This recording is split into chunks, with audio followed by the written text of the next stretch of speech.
షర్మిల. అదేవిధంగా షర్మిల గారు ఒక మాట అన్నారు. జగన్ అంట జీరో నాలెడ్జి అంట.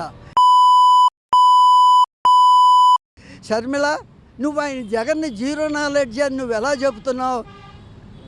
వైద్యం ఎంత డెవలప్ అయింది రాష్ట్రంలో, విద్య ఎంత డెవలప్ అయింది రాష్ట్రంలో, నిరుపేదలు ఎంత హాయిగా బతుకుతున్నారు రాష్ట్రంలో, ఏ వర్గం బాధపడుతుందో నువ్వు చెప్పు.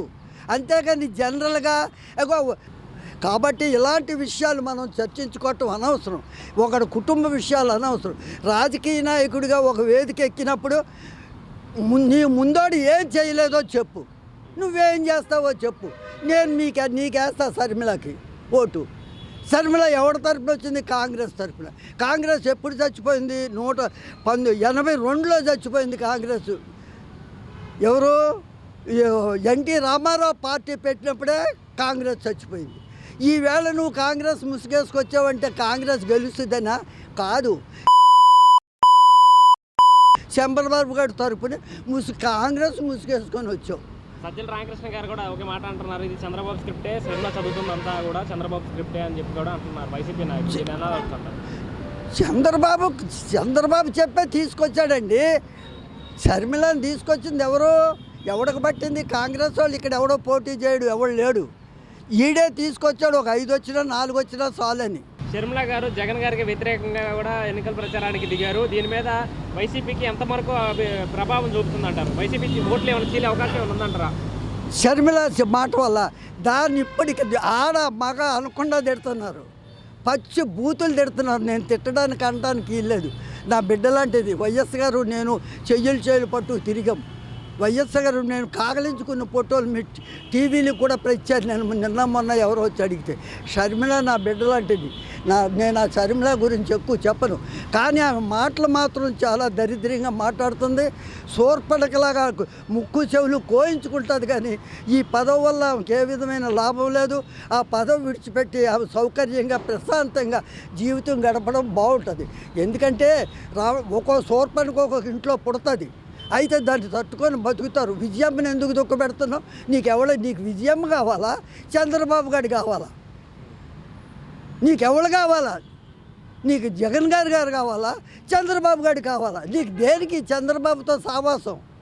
ఇప్పటికే నీ నాడ మగ నీ లైఫ్ అంతా బట్టబయలైపోయి నీ వివాహ కార్యక్రమాల దగ్గర నుంచి పరమ నీచంగా చెప్పుకుంటున్నారు. ఎందుకంతవరకు వచ్చావు? ఎందుకంతవరకు రాగలిగావు? ఆ చంద్రబాబు గారి మాటని ఆ కాంగ్రెస్ ప్రెసిడెంట్ని నెత్తి మీద పెట్టుకోవడం వల్ల నీ భవిష్యత్ అంతా పాదాల దగ్గర నుంచి శిరస్సు దాకా నీ గుట్టంతా బజార్ పాలైపోయింది. కాబట్టి నువ్వేంటో పెద్దగా ఒక మాట చెప్పావు. జగన్ అంట జీరో రేట్ అంట, చంద్రబాబు ఏమో బెటర్ నాలెడ్జి అంట. చంద్రబాబు గారు బెటర్ నాలెడ్జి చెప్పమ్మా, మాకెవరికి తెలియదు. మేము నీకంటే 60 ఏళ్ళు ముందు పుట్టినా చంద్రబాబు గారి పరిపాలన 14 సంవత్సరాలు చూసినా చంద్రబాబు దగ్గర నుంచి చంద్రబాబు తమ్ముడిని ఏం చేశాడో చెప్పమను, అక్క చెల్లెళ్ళు ఏం చేశాడో చెప్పమను. వాడిని ఎందుకు అడగరు మీరు? జగన్ అంటే నిన్ను తిట్టాడంట. జగన్ నిన్ను తిడితే మాకేం సంబంధం? అన్న చెల్లెలు ఇవాళ తిట్టుకుంటారు, రేపు పొద్దున్న పెట్టుకుంటారు. నీ కొడుకు పెళ్ళికి ఇంత 2 బత్తాలు కానుకలు ఇచ్చాడు. నా కొడుకు పెళ్ళికి వచ్చి కానుక ఇస్తాడా? ₹1 ఇవ్వడు. కాబట్టి మీ కుటుంబ గొడవలు మాత్రం రాజకీయాల్లోకి తెచ్చారంటే మీరు వట్టి చేతగాని వెధవలన్నమాట. అట్లాంటి వెధవలు అయితేనే రాజకీయాలకి కుటుంబానికి సంబంధం ఉందండి. నేను వచ్చాను నా కుటుంబంలో నుంచి, మీకు ఏమైనా చేస్తానని చెయ్యకపోతే నన్ను అడగండి, నన్ను చెబుతూ కొట్టండి. అంతేకాని నా కుటుంబంతో మీకేం పని? అది విషయం. కాబట్టి షర్మిలమ్మ, నువ్వు చాలా వాగుతున్నావు అన్నయ్యని. అన్నయ్య సంగతి నీకు తెలీదు, మాకు తెలుసా? అన్నయ్యని ఎన్ని దుఃఖ పెట్టద్దే సోనియా, చంద్రబాబు గారు, చిదంబరం గారు.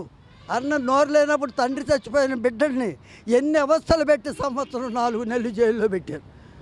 ఆ రోజే మేమంతా అల్లరి చేసాం. పౌర హక్కులకి ఇబ్బంది అని, హ్యూమన్ రైట్స్కి వ్యతిరేకమని. అన్ని రోజులు పెట్టకూడదు, 67 రోజులతో బెయిల్ ఇచ్చి తీరాలి. మరి ఇచ్చారా? ఇవ్వలే.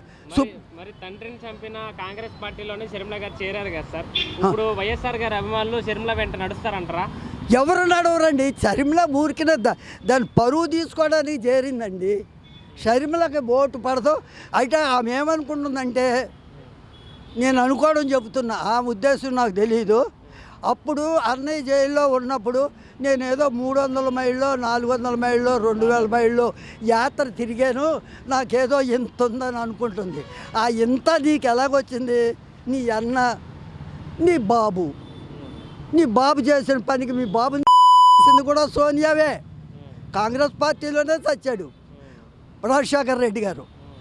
రాజశేఖర రెడ్డి గారు చచ్చిపోయేటప్పుడు కాంగ్రెస్ పార్టీ ఉంది. కాంగ్రెస్ పార్టీ రాజశేఖర్ని చంపింది. కాబట్టి ఇందులో సందేహం ఏమీ లేదు. అలాంటి పార్టీ జోలికి నువ్వు వెళ్ళావంటే నీవు ఎంత గనురాలువో ఏంటో, నీ పద్ధతి ఏంటో, ఎందుకు వెళ్ళావో, ఏం చేసావో నువ్వు ఒక్కసారి చెప్పు తల్లి. ఒక్క ప్రెస్ మీట్లోకి వచ్చి ఇదిగో మా నాన్నకి ఎలా చేశారు, నీళ్ళకి ఎలా చేశాడు, మా అమ్మకి ఎలా చేశాడు, మీ కుటుంబానికి చేసింది వద్దు. చంద్రబాబు గారు గొప్పతనం ఏంటో, ఎందరిని ఉద్ధరించాడో, ఎందరిని చేశాడో. ఆ 600 మేనిఫెస్టో, వీళ్ళ మేనిఫెస్టో 600 కోరికలు ఇచ్చాడు ప్రజలకి. వచ్చేటప్పుడు 600 ఆ మేనిఫెస్టో ఏదో బయట పెట్టించి అందులో ఎన్ని చేయించారో చెప్పించు. నీకెందుకు ఈ బాధలన్నీ? నీ పరువు నువ్వు తీసుకొని నీ జీవిత రహస్యాలన్నీ బయటపడిపోతున్నాయి. షర్మిల గారు చెప్తున్నా, నీ జీవిత రహస్యాలు నాకు తెలుసు.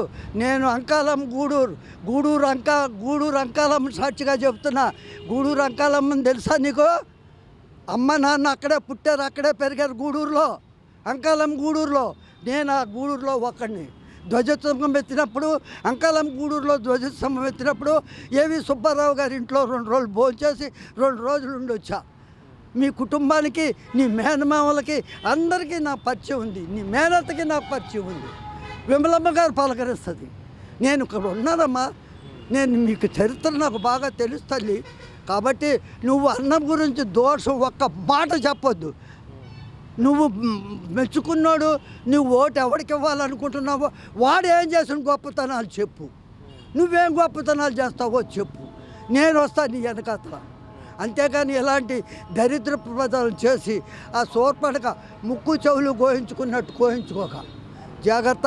ఇవన్నీ విరమించుకొని ఫైనల్గా విజయం గారు కూడా వైసీపీలో నుంచి ప్రచారానికి వస్తారనే జోరుగా వినిపిస్తుంది. ఎలా ఉంటుంది? విజయం గారు వస్తే రావచ్చు, చెప్పుద్ది. ఆమె కడుపు మంట అలాగుంది. విజయం గారు ఇటు కొడుకు అటు కూతురు. విజయం గారు కడుపు మంట అలాగుంది. ఆమె మెతక మనిషి. ఆ మెతకతనమే మా జగన్ బాబుకి వచ్చింది. కాబట్టి విజయం గారు వస్తారు. విజయం గారి మాట ఆన్సర్ చేస్తారు జగన్. ఎవరు వచ్చినా ఎవరు రాకపోయినా జగన్ గురించి ఒకటి రికమెండేషన్ చేసి చెప్పే పనే లేదు. ప్రజలు అడుగుతున్నారు. మా రాష్ట్రంలో ఇదివరకు జగన్ రాకముందు ఒకే సంక్రాంతి, గుర్తుపెట్టుకోండి. ఇప్పుడు 12 సంక్రాంతులు. 1వ తారీఖల్లా పేద ప్రజలకి, మధ్యతరగతి ప్రజలకి సంక్రాంతి పండుగ, పిల్లలకు పండుగ. బూట్లు బొట్లు. ఇన్నాళ్ళ పిల్లలు బడికి వెళ్తుంటే అలా చూసి ఏడిపోచ్చేది. సింకుగుడ్డలు మాసుగుడ్డలు తెల్లేవాళ్ళు. ఇప్పుడు సూటు బూటు హై క్లాస్ స్కూల్కి వెళ్తున్నారు పిల్లలు. బడులు ఎంత డెవలప్ చేశాడండి. ఇవన్నీ మీ కళ్ళు పోయినాయా? నువ్వు రా, బెజవాడ వచ్చే దగ్గర నుండి నేను వస్తాను. సరిమలా నీకు చూపిస్తా మీ అన్న చేసిన ఘనకార్యాలు. కాబట్టి నువ్వు ఇలాంటి దుష్ట ప్రచారంలో దూరి ఇంటి పరువు, నాన్న పరువు, అన్న పరువు, తల్లి పరువు, ఈ వైఎస్ఆర్ పరువు తీయొద్దు. నేను నీకు జాగ్రత్తగా చెప్తున్నాను. గూడూరు అంకాలమ్మ సాక్షిగా చెప్తున్నాను. నువ్వు అది విరమించుకో.